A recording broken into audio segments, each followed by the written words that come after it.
Today we're going to talk about how to never experience another menstrual cramp. If you're female and you get cramps, you're going to be so happy you watch this entire video, because I'm going to give you not only a solution, but a solution that gets to the root cause so you could hopefully never have them come back and not experience a side effect from the treatment. What is a menstrual cramp? It's a very painful period. There's two types of cramps.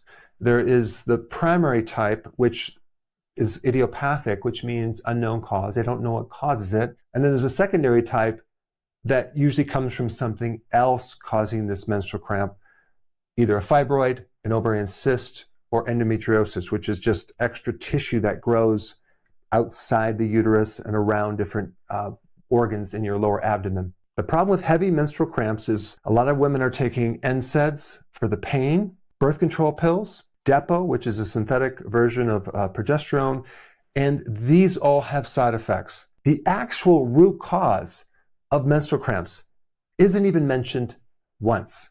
Okay, and I know why that is. It's basically because it's not part of medical consensus, the group agreement, which a lot of times is very biased, that influences these groups that then form consensus. The problem is, like, when you try to look up menstrual cramps on Google or even ChatGPT, you are not going to find this. And so I'm going to go through how I found out about it and using various clues. But I found it very entertaining when you look under Wikipedia. Under the section Alternative Medicine, this is what they said. There is insufficient evidence to recommend the use of many herbal and dietary supplements for treating dysmenorrhea, including melatonin, vitamin E, fennel, dill, chamomile, cinnamon, damask rose, rhubarb, guava, and Uzara. A 2016 review found that evidence of safety is insufficient for most dietary supplements. So in other words, there's no safety evidence on these natural things. But what about the safety of these drugs? If you do a compare and contrast between drugs and alternative care, there is a huge difference. I just found it fascinating that they stuck that in there, because obviously they're just trying to discourage you from trying an alternative. There's some evidence for the use of fenugreek, that a 2019 study found that herbal treatments using valerian and a few others may be safe and effective in the treatment of dysmenorrhea. One review found thiamine, that's vitamin B1, and vitamin E to be likely effective. And I want to talk about that for briefly, because yes, there was one study, it was quite large. It was a randomized control study. It included over 500 young girls in India, and they found they got dramatic relief. But at the very end of the study, it said, well, we don't know if this works with other cultures. Maybe it just works with people in India. But I found that fascinating. They did take 100 milligrams of B1 for 1 to 3 months, and they got great results. And there was another study showing that vitamin E helped reduce cramps. We'll talk about the mechanism of that in just a bit. It was found that the effects of fish oil and B12 to be unknown. Reviews have found promising evidence for Chinese herbal medicine for primary dysmenorrhea. And so let's just take you down a few clues to get to this root cause. And basically all the clues were actually in Wikipedia. The first clue that I got from Wikipedia is that painful cramps come from painful chemicals. Okay, they're called prostaglandins. It's what causes these. They don't just happen for no reason. And if you don't know all the things that cause that, then you're just going to basically take an NSAID to reduce the pain. Number 2, vasopressin is something else that is elevated when you have a menstrual cramp. This is something that causes contractions and decrease in blood flow. And it's kind of like this constriction situation. And if you don't understand what causes this, you just end up just taking a medication to numb the pain until the next month. The third clue involves high parathyroid hormone. There's a certain condition called hyperparathyroidism.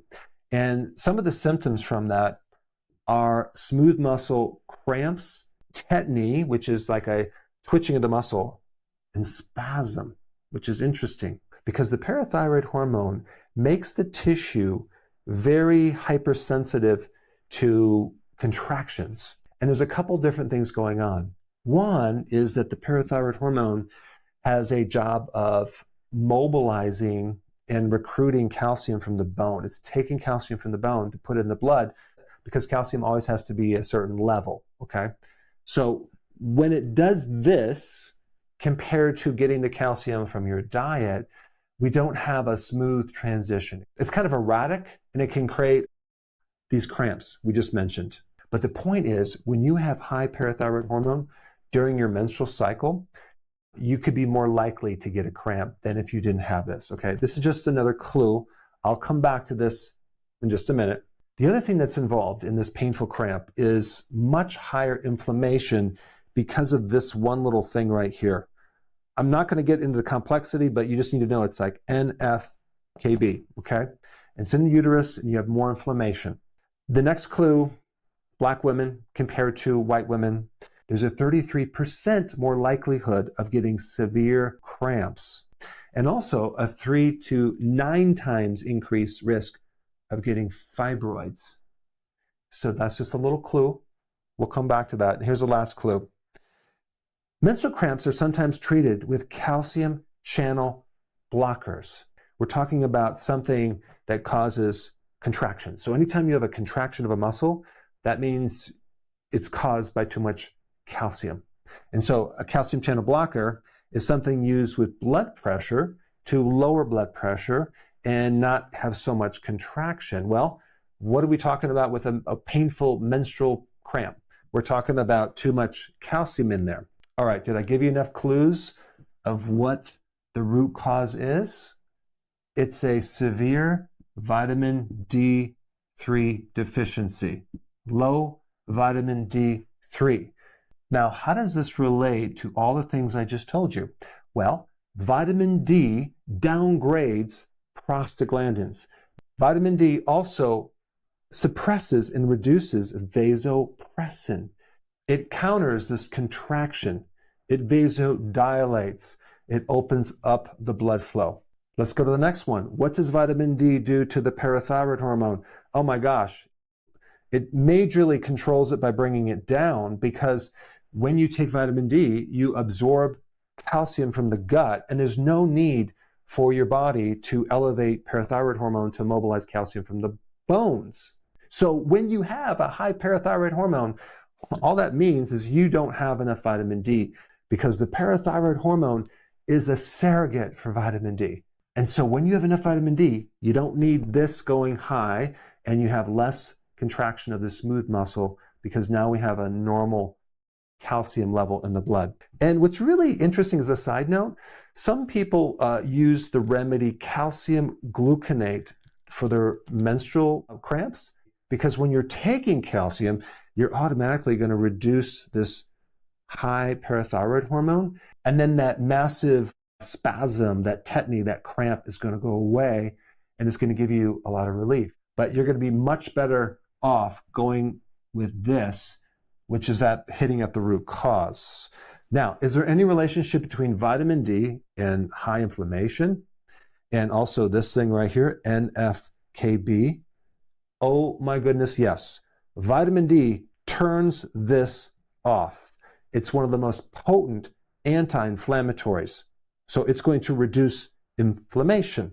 All right, what about this one? What's the relationship between vitamin D and Black women? Well, melanin in the skin acts as a natural sunscreen to block UV radiation. And so that's one of the barriers for vitamin D. The darker the skin, the more sun you need to penetrate through that barrier so you can get enough vitamin D. This also explains why the fibroids, because a fibroid is a severe vitamin D deficiency, just like endometriosis and just like a cyst on the ovary. And there's some really interesting data to show that if you're trying to shrink a benign tumor, you're going to have to get your vitamin D blood levels above 90 nanograms per milliliter, which a lot of people don't know about that. They keep their blood levels between 20 and 30 or even 40. It's just not going to be in the range. Not to mention, if your estrogen is too high or too low, that is going to affect your vitamin D levels. You need enough proper estrogen to be able to activate vitamin D, and also allow the vitamin D to penetrate deep into the cells. So there's definitely this huge connection between vitamin D and estrogen and progesterone. And now what about this calcium channel blocker? Well, a natural calcium channel blocker is magnesium. Magnesium causes the opposite of contraction. It causes relaxation. Anytime you have a cramp, that means you need more magnesium. And without vitamin D, magnesium won't work. And without magnesium, vitamin D won't work. So you need both of these. But the point is that magnesium is a natural calcium channel blocker. And also, if we're talking about blood pressure, vitamin D is one of the most potent things to lower blood pressure. So part of the solution I'm going to recommend is vitamin D with magnesium, but not with additional calcium because we already have too much contraction.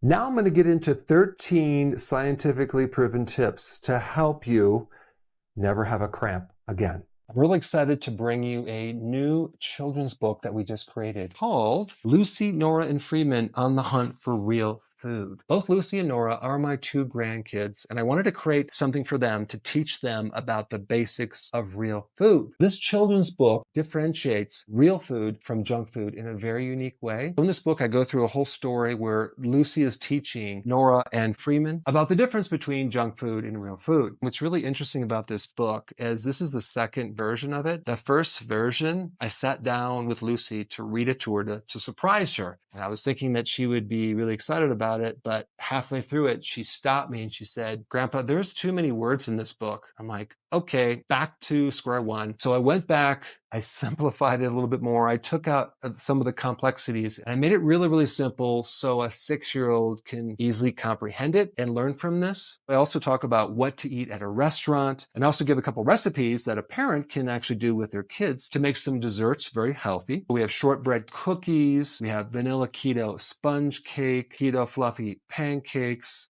and we have yogurt popsicles. So if you have small kids or grandkids, this is a great book to help teach them the basics on what real food is, because that way you don't have to wait until they're a teenager and try to make some changes. It's best if you make the changes early on so they have this knowledge and they themselves can determine what's healthy food versus junk food. All right, let's go through the list right now. Number 1, you want to start taking more vitamin D3. In the research involving taking vitamin D3 and reducing menstrual cramps, which, by the way, there's quite a bit of research. It's not in Wikipedia. It's somewhere else. I'm going to put those links down below because you need to know about it. There's 2 types of vitamin D. One type for your bone and calcium. The other type for all the other tissues, including the immune system, the uterus, the muscles, etc. That system of vitamin D is needed daily. Okay, you should be taking vitamin D daily or getting sun daily. And the amount that you should take as a maintenance daily is roughly between 6,000 to 10,000 IUs every single day. That's like 20 minutes in the sun. And because there's so many barriers for getting vitamin D, not being outside, not having sun exposure, being overweight, maybe your skin is a little bit darker, which you need even more vitamin D. Or maybe you have insulin resistance or you're pre-diabetic or a diabetic, which really restricts your ability to absorb vitamin D. There's many barriers on top of even genetic barriers as well. But the point is that one of the studies used a one-shot 300,000 IUs of vitamin D3 just once a month. The other study used 50,000 IUs every week. And the other interesting thing about the research papers that I was reading, they only brought the vitamin D levels up to like 30 nanograms per milliliter. Now, from my viewpoint, that's still too low. What they should have done is added some cofactors to allow them to work better, like vitamin K2, especially magnesium, and maybe even zinc. I just want to mention that because there's really no studies out there that are doing what I just told you. They're kind of taking either way too much or way too infrequent the amounts of vitamin D that you would need to create a positive change. So this is what I'm going to recommend. Vitamin D3, 20,000 IUs, at least that every day, with magnesium. I would take a magnesium glycinate because that's the best absorbable form of magnesium. You absorb like 80% versus magnesium oxide, which you're only absorbing like 3% of it. And that's not going to be very effective. And I would take these two every single day so it can build up in the tissues.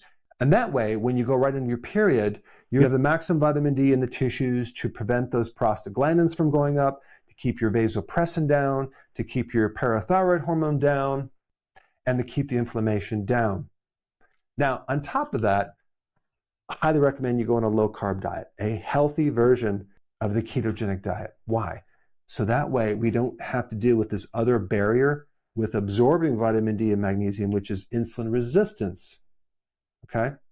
If you can improve insulin sensitivity, you will also improve your absorption of vitamin D3. When you have insulin resistance, you have high insulin, and vitamin D is not going to be going in or being absorbed near as well. I mean, just take a look at a diabetic. They're not really absorbing near as much vitamin D as they need. Parallel with this low carb, you want to do intermittent fasting. So you don't want to be eating 6 meals a day, 3 meals with 2 snacks. You want to maybe do 2 meals or even 1 meal, because the less frequent you eat, the faster you're going to improve this insulin sensitivity and thus increase your vitamin D absorption. Number 5, there's some fascinating data on cod liver oil, and RCTs, randomized control studies, work as well as ibuprofen without the side effects for menstrual cramps. And it's been used for a very long time, even in the medical profession, for all sorts of health problems in the early part of the century. Okay, number 6, vitamin E. And you can get vitamin E from eating leafy greens, salads, and certain nuts and seeds. If you take it as a supplement, I would recommend taking the type of vitamin E called tocotrienols, not the tocopherols, because the tocotrienols just work a lot better. And then number 7, we talked about B1 in that trial. If you consume nutritional yeast on your salad, that will give you not only enough B1 that can help the nerve sensitivity issue and the actual pain, but also it can give you B6 and the other B vitamins that can actually contribute to improvement in that area. The best source of replacing the iron is red meat, not from a pill. The other thing, number 9, is zinc. Zinc is also necessary to help you absorb vitamin D3, as well as reduce pain from menstrual cycle issues. And you can get the zinc from the red meat. It's a really good source of zinc and iron and some of the B vitamins. Number 10 is regular exercise has been shown to reduce this risk of menstrual cramps. And then number 11 is fenugreek.